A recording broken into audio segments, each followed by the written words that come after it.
my channel, Jojo Fry Rocks. Hi everyone, I'm Jo Fry and this is Jojo Fry Rocks, and today this is the third video in my Guitar Heroes series, and of course I'm going to be talking about the most iconic guitarist of all time. You say the word guitarist, the image that comes into your mind is this one, and he's accidentally, I think, invented the template for what it is, what a rock star looks like. I'm going to be talking today about the one and only Slash from Guns N' Roses. And I'll be wearing this hat and glasses for the whole time, even though it's very, very fetching, I think. And let's be perfectly honest, if you don't have a hat, are you even a guitarist? Obviously this is a trilby, very, very nice trilby, not a top hat as Slash usually wears. He does have a range of hats, but I'm not really a top hat kind of person. So my hat of choice is a trilby, and we'll come on to that a little bit later in the sense of how Slash has influenced me, not only as a guitarist, but in terms of image and how I wanted to present myself in a band. Before we get into the whole video and how I got into Guns N' Roses and what I love about them and what I love about Slash and how he's influenced me, I do just need to give a little bit of a heads up about the fact that there may be some colourful language in this video. So just to be aware of that, and I'm going to be telling you some stories of from my sort of teens and early life, which may or may not be triggering for some people. I'm going to talk about things like bullying and fights and things. So if any of that is, any kind of concern for any of you, then you might want to skip this video. But it's an important part of the reason that I connect with this music so much, and I want to be honest and upfront about that. So it's just to kind of let you know that I'm going to be covering some topics which might be, that might be kind of triggering for some people. I think it's only fair to give that kind of warning. And a little bit the same way in which you had those sticker warnings on Appetite for Destruction, explicit lyrics. I think you had to be over 13 to actually purchase the album, which was obviously a huge part of the appeal to me when I was 13, and was absolutely over the moon that this album had that warning on it, and that I was actually able to go and buy it because I was the right age. So even though my parents were kind of a bit dubious about letting me have it, and I wasn't allowed to listen to it in the house, I bought the cassette, of course, at that time, and I was allowed to listen to it on my Walkman. But yeah, wasn't allowed to play it in the house. I have a younger sister, and I think it was completely fair enough. They hadn't actually listened to it, but because they knew it was full of bad language, and everybody knew what Guns N' Roses were like.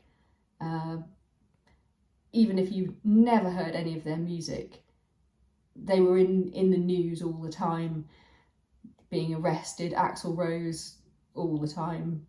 being arrested for various things, whether it was being drunk or violent or drugs related, and various other members of the band as well. So they were absolutely notorious and well known for this kind of behaviour. So I don't think my parents were necessarily that happy about me getting into this kind of music, but I was allowed, and they didn't stop me. And I think they realised that I kind of needed it in a way. So yeah, why was that? Why did I need it? I guess growing up, I was becoming more aware, I suppose, in my early teens, those sort of transitional years, kind of first years of senior school. I was just realising more and more about sort of the differences between myself and my peer group, and those sort of around me and who I went to school with. I don't want to kind of make any judgments about that necessarily. There are a lot of reasons for that. You know, I grew up in a fairly deprived area, I suppose. Our family weren't. You know, we were relatively comfortable, but not everyone was that I grew up with and who were in my school. So through kind of no fault of their own or anyone's, I think a lot of the kids that I grew up with didn't have particularly high aspirations or expectations, and education wise, I think it's kind of fair to say that they didn't like school. They kind of hated school. I was definitely in the minority in terms of kids that actually loved school. I mean, I didn't love being there. I had a pretty miserable time, and I'll sort of get into the reasons for that. But on the whole, I loved learning, and I loved my teachers, and they were very, very supportive of me, and I really, really enjoyed learning and all the different subjects. I was really interested in everything. I was a curious kid. I wanted to know stuff. I wanted to know how things worked. I wanted to know how to do things. I loved everything from languages to maths to history, all of it. So it was really great. The actual teaching and learning at my school was fabulous, and I came out with really good grades and really good results. And obviously I had the support as well to build my own electric guitar. I mean, how awesome is that? How amazing is that? But at the same time, I suppose that did give me a bit of a higher profile, I suppose, and it made me a little bit of a target for for those who didn't feel the same way about school, and I think, you know, just struggled and probably resented me because it looked like I was just sailing through it all, even though I obviously put in tons and tons and tons of effort and time and did a lot of stuff at home myself. But then again, I had supportive parents and supportive family, so I know that I'm really speaking from a position of privilege. But you don't recognise or understand that at the time when you're a kid. So you just, well, in my case, you just feel very, very, very angry. And I became a very, very angry 13-year-old. Because I had these kind of battles, I suppose, on a daily basis during those years of my life. and I felt like the school didn't really know how to handle it. I don't think they handled that kind of thing very well. And because I'm not the kind of person that is, I'm not going to bow to pressure. Like, there's something about me that there's just this stubbornness. I am just one of the most stubborn people, and kind of contrarian as well. So I was not going to change anything about what I was doing or who I was. I understand that maybe it was kind of annoying for the other kids when I'm constantly putting my hand up answering questions all the time in class, and it's me, I know, I'm clever, look at me, I'm really smart, I know the answer, look, teacher, validation, me. I guess that would have been super annoying, especially to the other kids who probably actually needed more of the teacher's time to help and support them, and probably on some level they realised that I was sucking up all that time and attention that they probably needed, and they weren't getting it, and I can see how that would have felt very unfair. And so they picked on me, and they did the only thing that they really kind of knew how to do, which was try to make me feel bad, try to kind of hack away at my self-confidence, self-esteem. I think they couldn't really understand either why that wasn't working, why I wasn't sort of responding to that. And so things would escalate, unfortunately.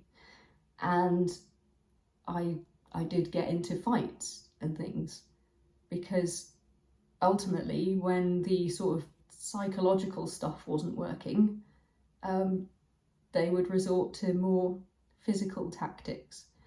But again, because I was already kind of at breaking point in terms of of trying to hold in my anger and frustration about all of this. And so, if there was a kind of physical confrontation, which did happen a couple of times, I would just use that as an opportunity to release some of that frustration and tension, and I would hit back. And I'm very small, but I'm also very determined, and I'm quite surprisingly strong and quite vicious. So I would hit back, and I would hit hard. And things would end up going quite badly wrong for all concerned. So, I remember one day I was in a PE lesson, which I wasn't actually that keen on, but we were outside. It was a very, very hot day, and we were playing tennis. I wasn't particularly, with people that I liked or got on with, and almost inevitably, as soon as the teacher had to go inside for some reason, maybe get some more tennis balls or something, I don't know. And almost inevitably, as soon as they'd gone, a confrontation happened. And I just absolutely lost it. And the reason that this is kind of related to Guns N' Roses is that I remember I had an Appetite for Destruction t-shirt. Not this particular one, this is a new one, because we're talking about something that happened over 30 years ago. But I had it was quite a thick, heavy cotton black t-shirt. I used to wear it for PE at school. So I was sweltering hot outside in this heavy black cotton t-shirt, which was actually like a little bit too big. I was in a bad mood anyway, and then this kicked off, and there was just something about wearing that t-shirt, kind of channeling the aggression and attitude of sort of Axl Rose, I suppose, and the whole vibe of the Appetite for Destruction album that just, I suppose, inspired me to go and whack someone with a tennis racket, and I actually left them unconscious, which wasn't intentional. I guess it was just luck. But yes, I found myself standing with my tennis racket, the other person out cold on the floor of the playground. Teacher came back out and I was in a lot of trouble. An ambulance was called. By the time the ambulance got there, she was fine. I mean, there was nothing wrong with her. I mean, not even concussion or anything. I think actually she'd just been being a bit overly dramatic. She probably had been hurt, but she had hit me first, by the way. I have to kind of clear this up. She actually kicked me in the stomach. So, you know, I didn't just completely kind of lose it randomly and go off on her. But yeah, of course, I was in big trouble, and I was excluded from school for 3 days. So yeah, I was actually a very angry teenager, and there's something about Guns N' Roses, and certainly the first album, Appetite for Destruction, that I connected with on a very raw, very real level. I mean, I had other kind of outlets, and and I tried to kind of manage my anger as best I could, but there were just flashpoints that occurred at times, from time to time, and I just kind of really associate it with this music, because the sound of just Axl's voice and Slash's guitar just sounded like how my anger felt. That's the only way I can really describe it. I didn't really have much of an idea what the songs were about.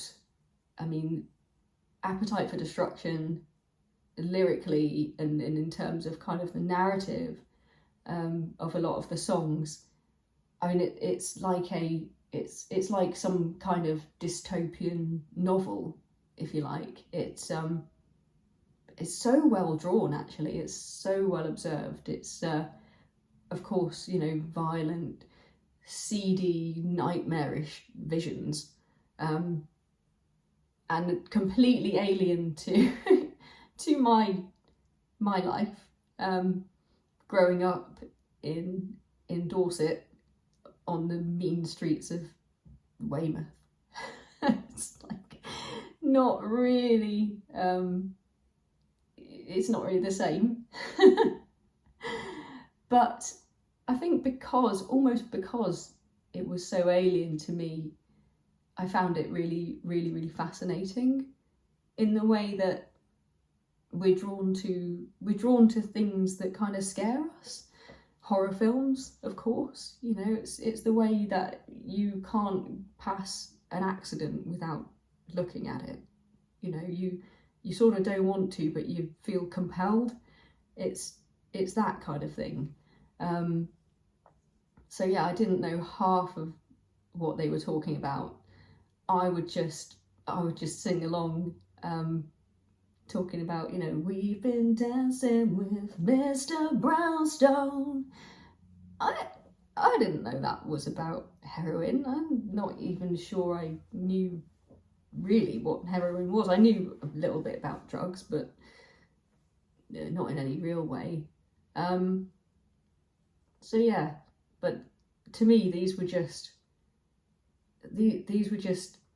awesome songs, amazing riffs, amazing guitar solos, and the whole vibe of Appetite for Destruction was my vibe at a particular kind of point in time.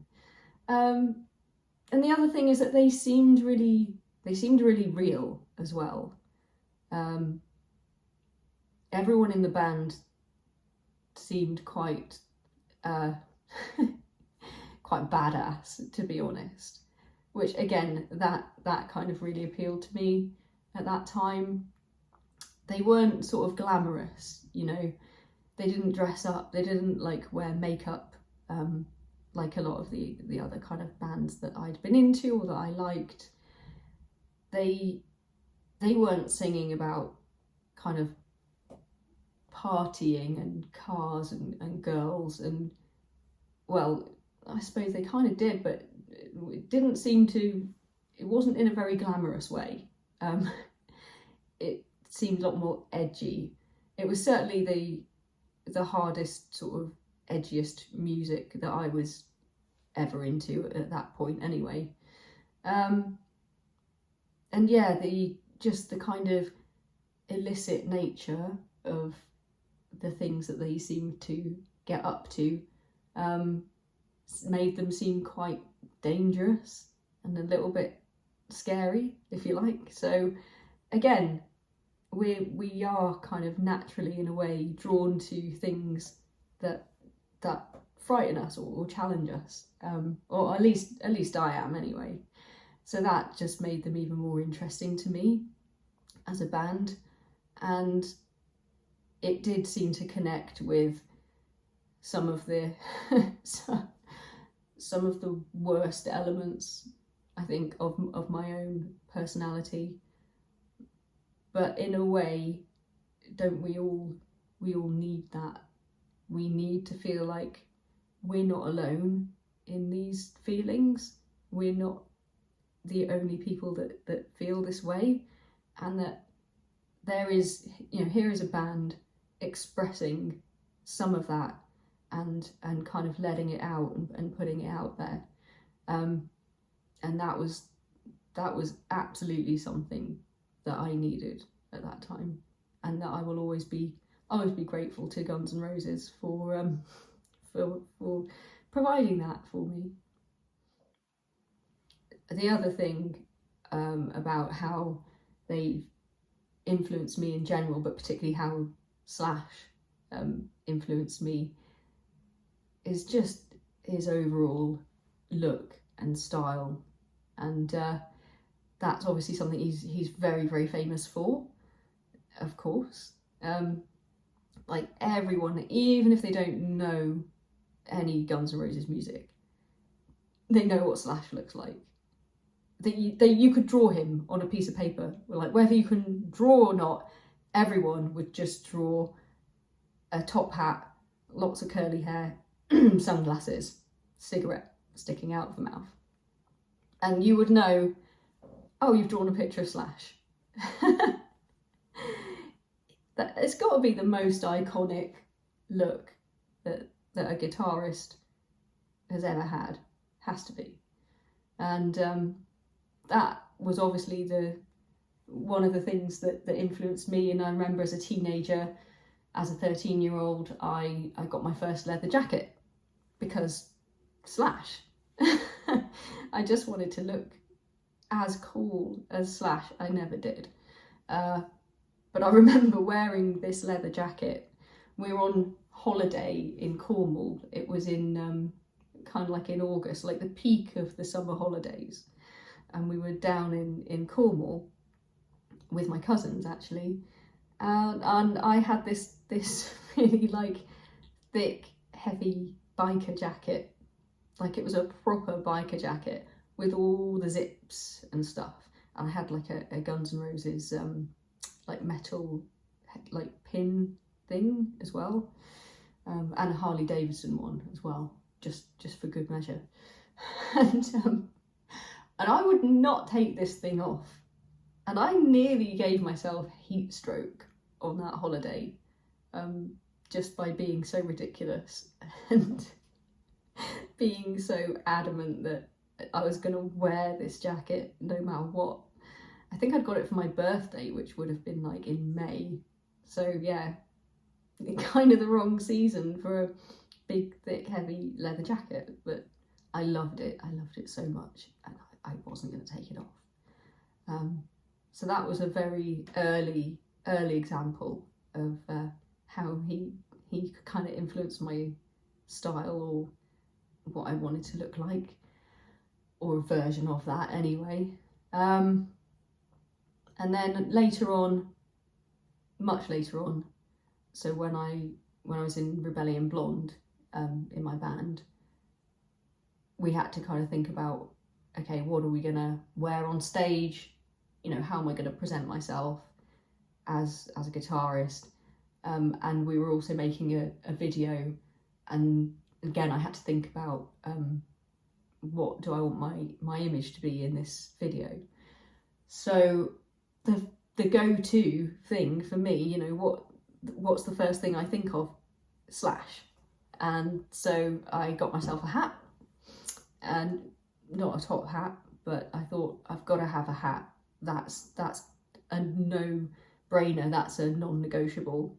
I'm having a hat. And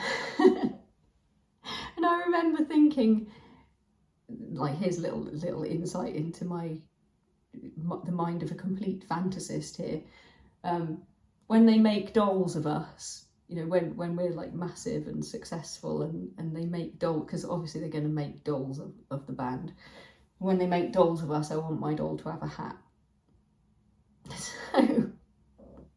So there you are. So I got a hat, and in the video, I remember telling the guys who were making the video that, you know, I described to them Slash's solo from November Rain, you know, how he's kind of out in the desert, like there's that massive panoramic wide shot of him out in the desert in front of that little church, you know, playing his solo, and his hair blowing everywhere, and it's all epic and dramatic and amazing. And we were not out in the desert, and there wasn't a kind of little white church or anything, but we tried to find kind of at least a kind of a field of wheat or something where I could sort of try to stand with the sun behind me, and look like Slash playing my solo in the video. So that's that was completely inspired by Slash and what he did in the November Rain video. But then, you know, it wasn't until a long time later that I realised that the whole reason that he'd sort of created this look and this image was actually to mask his kind of vulnerability in a way. It's, you know, I think it's quite well known that he's actually quite shy. That really surprised me. Like, I didn't pick up on that when I was younger, but obviously now, having watched a lot of interviews with him, he's very quiet. He seems to me to be a classic introvert, and so that was why he needed the kind of shield of, you know, glasses, hat, masses of hair. You know, of course that's just a natural kind of feature that he has, but I think he sort of cultivated that anyway because it was another sort of thing to hide behind. and I've never really had that problem. I am a very sort of textbook extrovert. I enjoy performing. I enjoy being on stage. I enjoy talking to people, connecting with people. I'm very much a people person. So I've kind of never needed any of this stuff to kind of hide behind. But yeah, it just came as a bit of a surprise to me when, you know, you see him in interviews and he really doesn't give very much away at all. And you get the sense that he really much prefers snakes to people. Or, you know, he loves his guitars, he loves his snakes, not so keen on chatting to interviewers. I guess it's fair enough.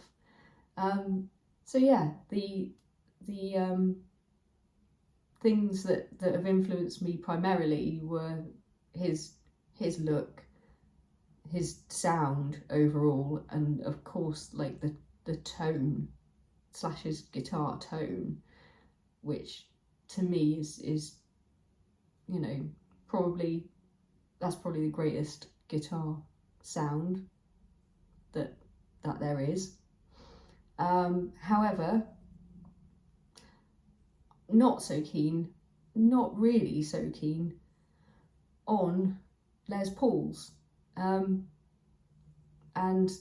so therefore not as interested in his actual guitars, because I'm not really a Gibson person.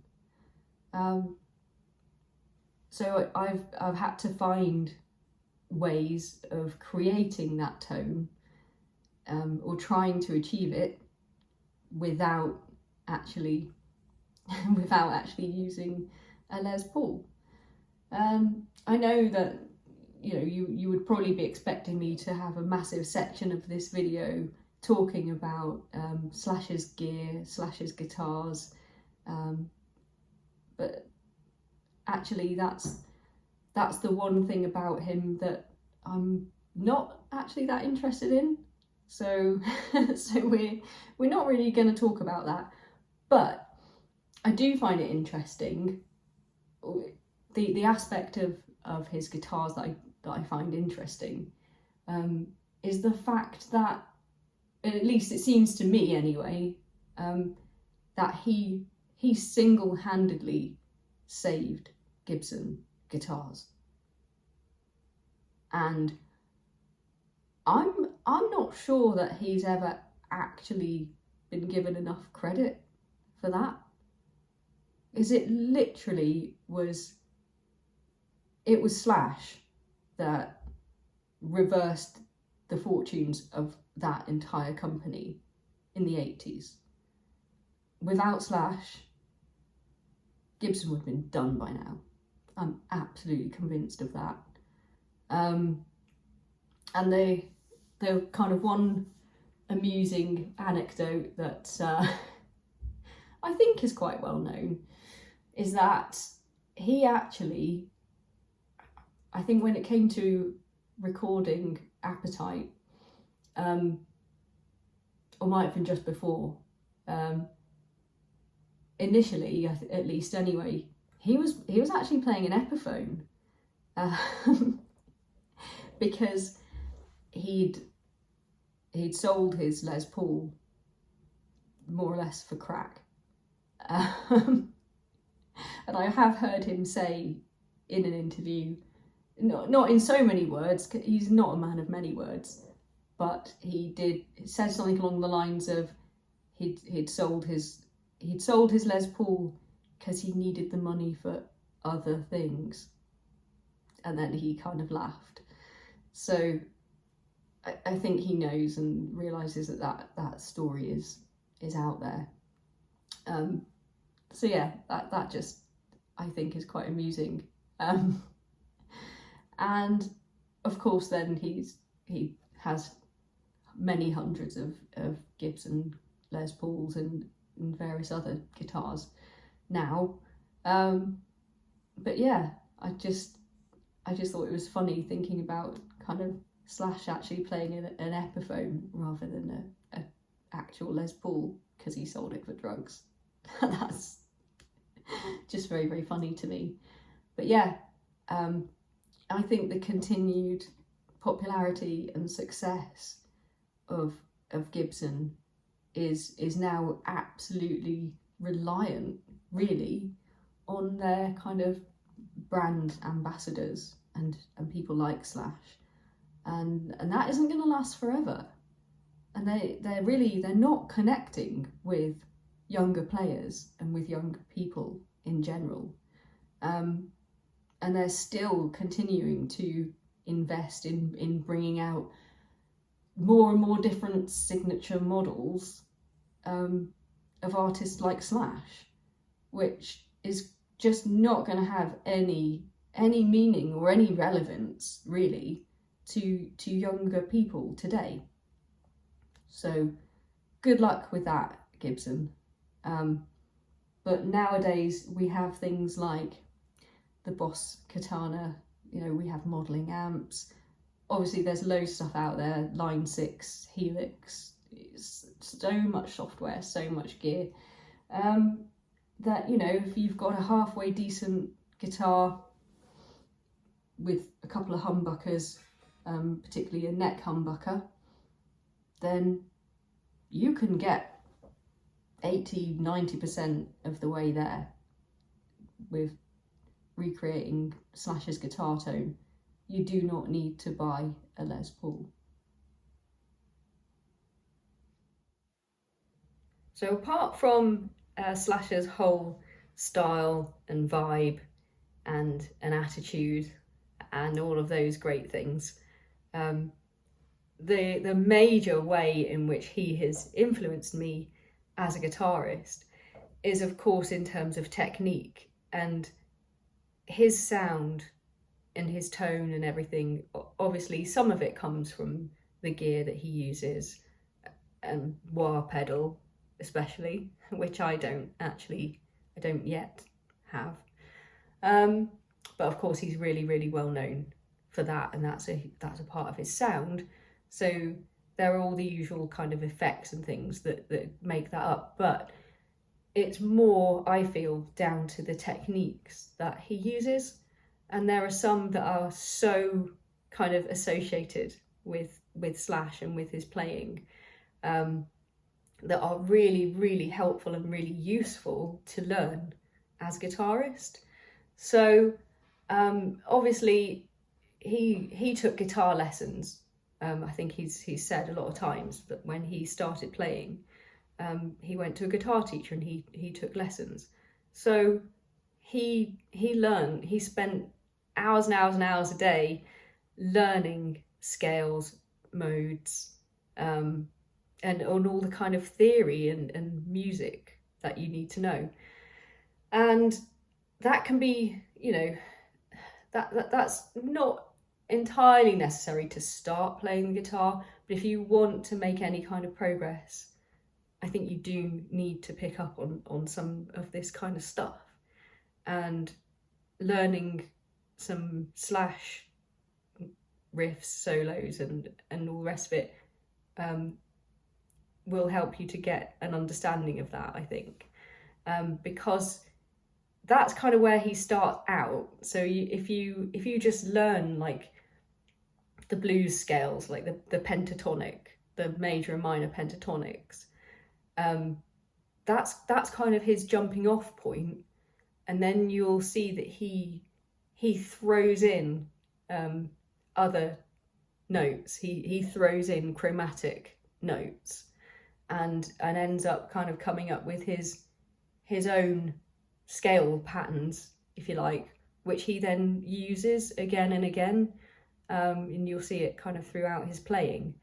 But that's what makes it interesting and unpredictable, I suppose, because you think you're hearing a minor pentatonic solo, and then it just sort of goes off-piste a little bit, and there'll be an unexpected note, and you just kind of think, oh, that wasn't, it's not what your ear was expecting, and therefore it really kind of stands out and makes you think, oh, I didn't expect it to go there. And that's what's kind of great about it, I suppose. His technical skill and ability is, it's just on another level, really. And you can practice and you can kind of get there, but you still won't sound like him. But it's a challenge. It's a challenge that this is something that I've been trying to achieve for the last 30 years. So, and you can get to a point and you think, yeah, I'm really nailing it. And then you kind of reach a part that you think, no, that is never going to happen, is it? So, I spent one entire summer, like 6 weeks, trying to learn the whole of the Sweet Child of Mine solo. This was the one and only thing that I wanted to do that summer, and this is how far I got. And I've never really made it. I've never really managed to get past this bit. So.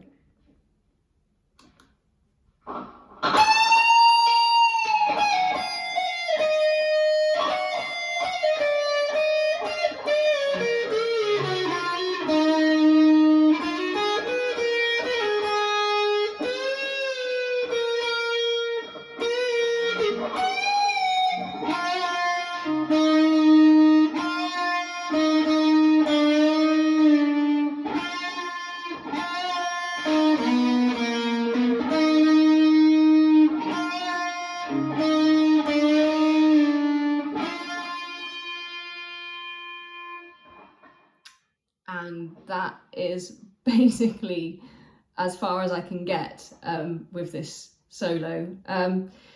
Although I am still trying, but the next section is a run of notes that I can only play very, very slowly, so much that you wouldn't even recognise it, and without a wah pedal anyway, it just won't really sound like anything.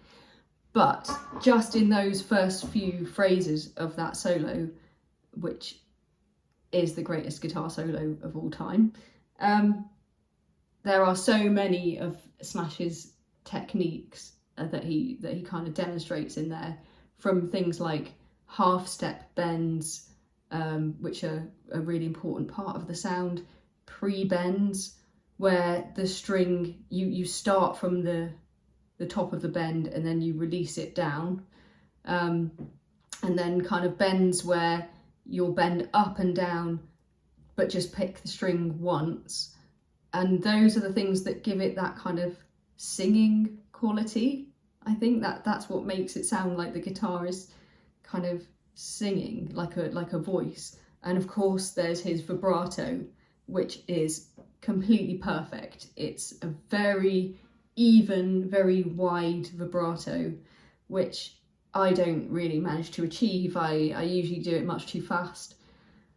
So that's one of the many reasons why I don't sound like Slash and have never managed to sound like Slash. But that solo is kind of making use of those kind of blues minor pentatonic scales, but with chromatic notes thrown in for colour. It kind of demonstrates most of those things, even within that short section.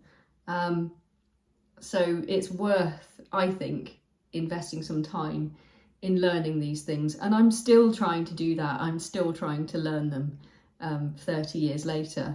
And when I do, because I'm sure I will, when I do eventually get a wah pedal, I am going to learn the rest of that solo and hopefully be able to play it.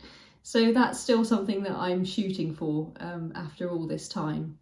It's not something I've ever given up on or lost interest in, but it's definitely worth the investment of time just for what it does for your playing. Another technique that Slash often uses is string skipping, which is probably most famously used in the intro to Sweet Child of Mine, which I think started out actually as a kind of practice exercise that Slash was doing, but they liked it so much that they built the entire song around it. And I personally think it's such a fantastic riff that I actually had it played at my wedding on an organ as I walked down the aisle, and it sounded really beautiful. So that's, I guess, you know, how another way in which Slash has been a part of my life, or an influence on my life. But it is a great piece.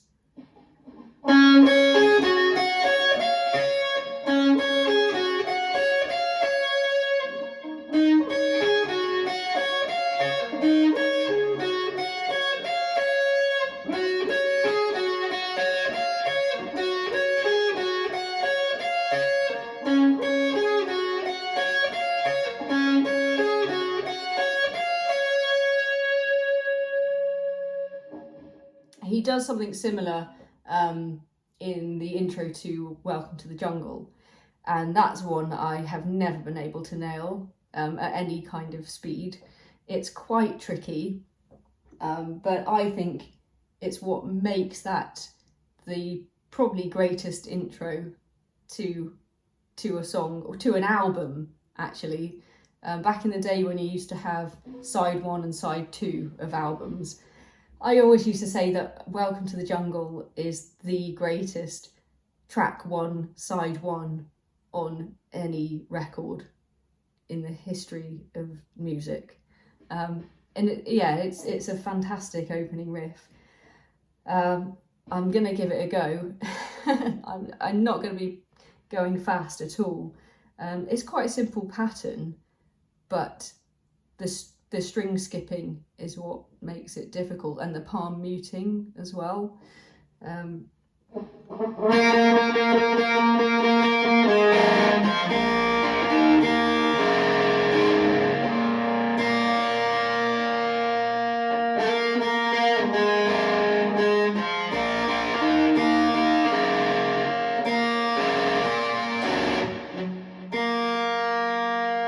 See, I hit the wrong string there.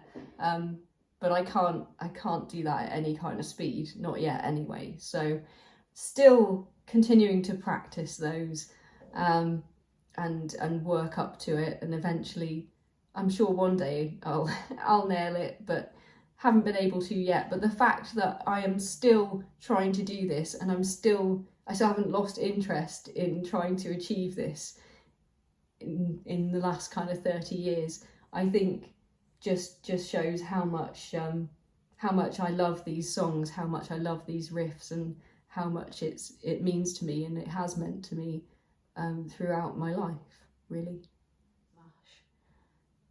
So final thoughts really about why I love Slash still, and how he's sort of continued to influence and inspire me. I think one of the things that I really like about him, and this is probably something I'm thinking this is a common thread actually in these Guitar Heroes videos, is that he doesn't seem to have very much of an ego. You know, he's probably one of the most famous guitarists of all time, if not the most iconic guitarist, or living guitarist anyway. But he doesn't really seem to have the ego to go along with that. It was always, of course, Axl in Guns N' Roses that had the astronomical ego, and so I don't think there would have been room for for anyone else's, to be honest. And probably part of the reason why that sort of partnership worked for as long as it did. I mean, I know there were bumps in the road, and they didn't speak for like 20 years or something, but they are playing together again now. And I think that is probably, or one of the reasons, I guess, must be because he's just not that kind of a person. I think with that kind of introversion and maybe introspection, you know, that kind of goes hand in hand with deprioritizing, I suppose, your own ego,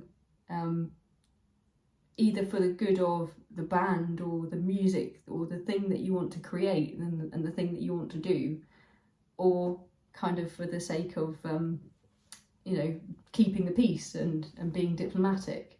And I'm guessing he's either naturally very good at that or he's had to learn that, being in Guns N' Roses. So I think that's a really admirable quality. He's not this kind of huge celeb guy that you know, is kind of really cheesy and tacky. You know, he just still seems to be a very genuine person, and I think we probably only know a tenth of what he thinks or feels, if that. You know, he just really doesn't give very much away. So that he still kind of has that mystique, as it were, which is actually quite difficult to achieve in this day and age where we all have access to the internet and social media, and we can almost know everything about everyone, and yet he remains this sort of mythical, unknowable character, and that, I think, is always going to be interesting. So yeah, that's kind of one of the reasons why I'm still interested in him, and I still follow his musical projects, and I like to kind of hear what he's doing. Obviously, Velvet Revolver was great. Sadly, we lost Scott Weiland, but I did actually really like what they did, and I think, you know, he continues to work with Miles Kennedy, and he's done a lot of great stuff. But for me, it can't really compare with what he did in Guns N' Roses, and that's always going to be my favourite bit of Slash's catalogue. So yeah, just thanks, Slash, for everything that you did for me as a young guitarist and as a teenager, as that angry young person, and for everything that you continue to do to inspire me and my playing today.